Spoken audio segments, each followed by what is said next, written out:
days since we shot one. I think, what was it, Saturday or Sunday? We're here. Yeah, Sunday. With my nephew Justin with Life of a Felon. Y'all notice I changed my name, my channel. We changed it to The Penitent. So many of you may not know what that word means. A friend of mine was saying you might not want to name it like that, because some people, not to attack anybody's intelligence, but some people, their vocabulary ain't that high. Again, I'm not trying to attack anybody's intelligence, but I think that word is very applicable to this channel, at least for now. Like I said, we're still trying to play with the channel, trying to mess with it, trying to figure it out. We're figuring it out as we go. So we're just still practicing and trying to get some good content. But I think the Penitent is applicable right now, because penitent, a lot of people may not know, comes from the word penitentiary, or penitentiary comes from the word penitent, which it kind of has a religious history, which many may not know also, that these prisons come from like a religious background. They would punish people, in monasteries or whatever you call that, like in dungeons and stuff like that, back in the Catholic days, going back to the Quakers back in the early days, the 1600s, 1700s, 1800s. So that's what it means, basically. Look it up, penitent, P-E-N-I-T-E-N-T, penitent. So that way we can also cast a wider net, you know what I mean? For, a wider net, wider audience, penitent, those who've been down, been to prison and changed their lives, and those who haven't. So anyway, that's why we named it, The Penitent. What's a good story we can give them today? Good story? Well, there's a lot of stories, but one of them I've been thinking about. I've not want to talk about it. I hardly even ever talk about it, man, to be honest with you, because it's kind of sad, man, what happens in prison, But sometimes you got to let these guys know, so they can deter them from going to prison. But this guy, I was at the Wallace unit. I believe it was 2000, the year 2000, 2001, somewhere around there, 1999, 2000. I was kicking it with some friends. We're on in the day room. We're waiting for chow, man. We're waiting to go to lunch. And a friend of mine, we're in the Word. We're deep in the Word. We were Solanos. That's another topic. We weren't riding with anybody, any families or anybody. We're our own people. We're our own men. But so we're just kicking back, in the day room waiting for lunch. And this guy, man, he came up to our table, man. He told us, hey, man, when y'all get back from chow, y'all go into y'all's rooms, man. Cover the window. Don't come out. Don't look out. Don't look out. So, man, at that moment, man, I'm scared, man. I'm thinking, damn, what's gonna happen, man? Something's gonna happen. I said, because sometimes, I believe that sometimes some of these guys, they gotta make their bones. Sometimes they gotta do something to somebody to prove themselves. And sometimes the targets are, a lot of times, could be Solanos or just somebody that looks weak or is weak or in there for, some kind of charge that's, not good. One of them charges that's doesn't sit well with people. Huh? Doesn't sit well with people. Yeah, charges. yeah. I'm thinking of the word. It's anyways, but so we went to chow. We come back and we go in our rooms. Everybody, man, and this is odd, man, because this has never happened. Like, everybody went into the day room. Matter of fact, if you look at my background, this kind of looks like a prison. This is a hotel, fancy hotel, Embassy Suites. You have your first floor, second floor, and third floor.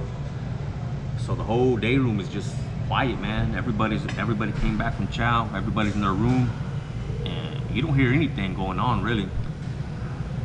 But so we're in there for probably about, I don't remember if it was an hour or was it an in and out. It might have been an in and out. It's like a 5-minute. So I'm surprised that the guards didn't even suspect nothing. I'm sure they did. I'm sure they probably thought that was odd that everybody went into their cells, because everybody's like, man, the whole day room's empty. Normally there's somebody out there. Somebody's staying out there, They let their cellies go in to take care of the business, use the bathroom. You don't want to be in there when your cellies taking a poop, taking a crap. So anyways, so we come out, everybody comes out, and I don't recall the details. must have been in time later, you know, they found the guy dead, man, in his cell, you know. I guess they had shanked him with shanks all over his head, man. They just stabbed him to his head, man. You know, I'm not gonna give the details because I don't want to implicate, you know, any crimes or anybody. I'm not even gonna mention who it may have been, you know, or, you know, but I know it was a hit, you know, it was something that, you know, he probably had it coming to him, and I hate to say it like that, but he may have had it coming to him, you know. He may have done something to somebody, you know. He may have done something to somebody's kid or something, you know, and that's the lowest of the lowest in prison, you know. If they're accused of that or even proven that, you know, sometimes they know, them guys know, you know, they find your jacket, you know what I mean? The jacket is, they find out. I don't know how they find out, but they find out. Sometimes you got to show them too, you know, if they suspect that, or, you know, people come down with you from other counties too, you know what I mean? Yeah. So the word travels quick. You'll be surprised. I've heard of stories like traveling, as soon as you get to the unit, they already know. But yeah, that was sad, man. And that's funny, I wanted to add a detail to that because my Christian brother, I forgot, he was from Mexico or something. I forgot his name. He was a good guy. He even told me too, he said, man, I had a dream the night before that there was like a lot of angels, you know, a lot of angels, you know, in his dream, a lot of angels going over the you know, that dorm. In a situation like that, do they put you on lockdown? Man, to be honest with you, they should have, but I don't remember. It's funny, I don't even remember some of these details, man. I probably suppressed them, you know what I mean? Because that's kind of like scary stuff, man. But I'm sure they did put us on some kind of lockdown and probably questioned us, you know. But of course, you know, you gotta say I don't know nothing, man, because How did they carry them out? Like in a stretcher? yeah, oh yeah, they took them out, man. They took them out. Halo flight in? Nah, they won't use a Halo flight because, I mean, in the business sense, they're not going to use a Halo because that Halo flight costs a lot of money. And I'll tell you that right now from outside in the legal field, we have accidents where them Halo flights cost like $30,000. So they're not going to spend that on a dead man, you know. You know, they're just going to take them by ambulance, you know. They're not going to waste any resources to take them out, you know. Yeah.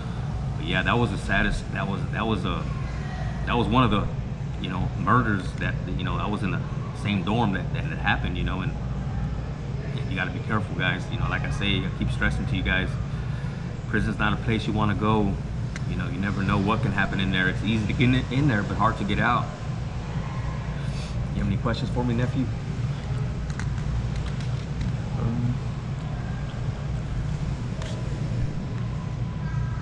You're on the, what unit was it? This was at the Wallace unit.